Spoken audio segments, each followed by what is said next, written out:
भर्तृहरि ने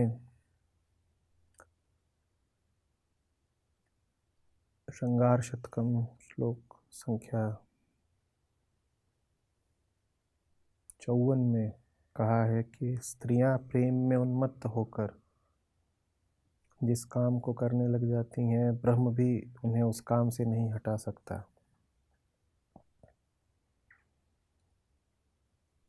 फिर आगे कह रहे हैं कि ओशो ने स्त्री पर कहा है कि जब कोई स्त्री अपने को तुम्हारे चरणों में रख देती है, तब अचानक तुम्हारे सिर पर ताज की तरह बैठ जाती है। तो पूछ रहे हैं कि ये स्त्री क्या है, समझाएं।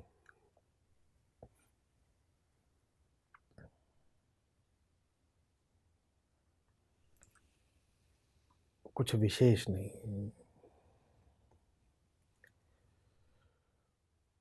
पुरुषों से बात कर रहे थे तो इसलिए कह दिया कि स्त्री तुम्हारे चरणों में बैठ जाती है तो तुम्हारे सर का ताज हो जाती है। यही बात पुरुषों के संबंध में भी लागू होती है। जो कुछ भी तुम्हें लगता है कि तुम्हारी मालकियत में आ गया, वो तुम्हारा मालिक हो जाता है, क्योंकि तुम उसके साथ अपनी पहचान जोड़ लेते हो। तुम किसी स्त्री के मालिक हो गए, ये बात तुम्हारे जीवन में अब महत्वपूर्ण हो गई, तुम्हारे मन में घूमने लगी, तुम्हारी अस्मिता का आधार बन गई। मैं कौन हूं? मैं फलानी का मालिक हूं। अब मालिक बना रहना है तो कीमत अदा करोगे ना, और कीमत अब वो उगा सकती है। यही बात पुरुष पर भी लागू होती है। स्त्री ने अपनी पहचान पुरुष के साथ जोड़ ली तो अब वो कीमत ऐंठ सकता है। बात इतनी सी ही है। पूछ रहे हो स्त्री क्या है? जिस अर्थ में पुरुष और प्रकृति का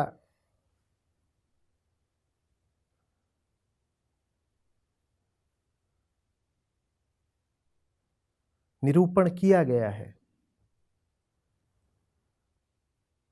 उस अर्थ में स्त्री माया है।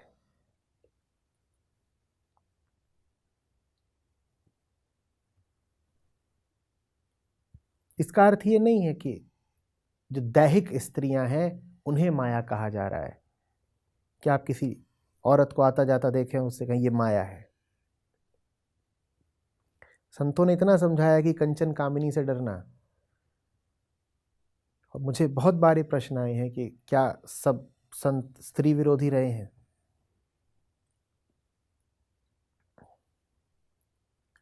काम का अर्थ होता है इच्छा।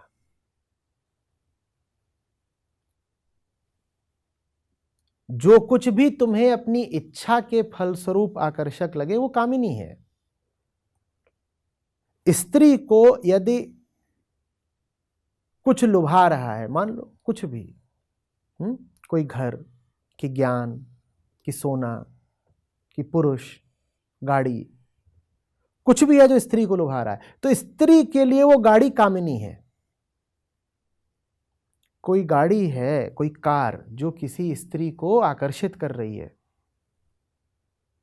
तो स्त्री के लिए वो कार क्या हो गई? कामिनी हो गई। अब स्त्री और कार में स्त्री कौन है? कार। समझना बात को। अब स्त्री और कार में स्त्री कौन है? कार। तो स्त्री का अर्थ समझो।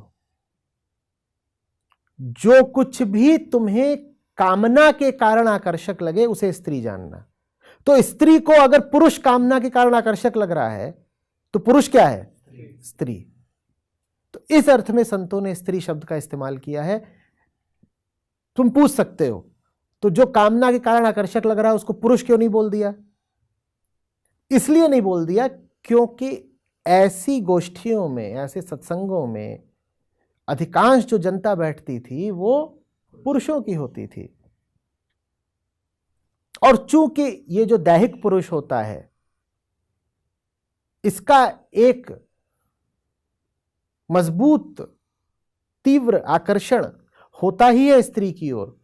तो स्त्री को, दैहिक स्त्री को प्रतीक बना लिया गया, ठीक ही किया गया। पर उस प्रतीक को बहुत आगे तक मत खींचो। कामिनी माने स्त्री नहीं, जो कुछ भी किसी को भी आकर्षित करे वो कामिनी। स्त्री को पुरुष ने आकर्षित किया, उस पुरुष को क्या नाम देना चाहिए? कामिनी। वो पुरुष कामिनी है।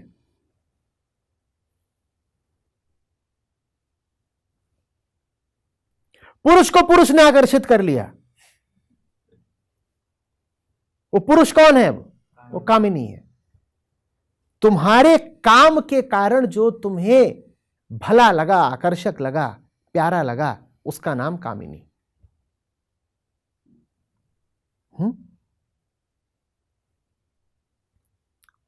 पुरुष के लिए स्त्री कामिनी, स्त्री के लिए पुरुष कामिनी।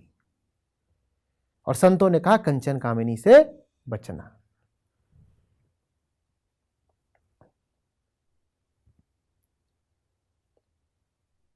तो कहो कि अगर आकर्षक लगने वाली चीज को नाम कामिनी ही देना है तो कंचन अलग से काहे को बोला? उसका कारण यह है कि काम भी दो धाराओं में बंटता है। एक धारा होती है जो कहती है कि शरीर से सुख मिल जाएगा, और दूसरी धारा होती है जो कहती है मन से सुख मिल जाएगा। सोना इकट्ठे करने वाला कहता है कि सोना मिल जाए बहुत सारा तो परमात्मा मिल गया, और एक दूसरा होता है जो कहता है कि स्त्री के साथ सोना ही परमात्मा है।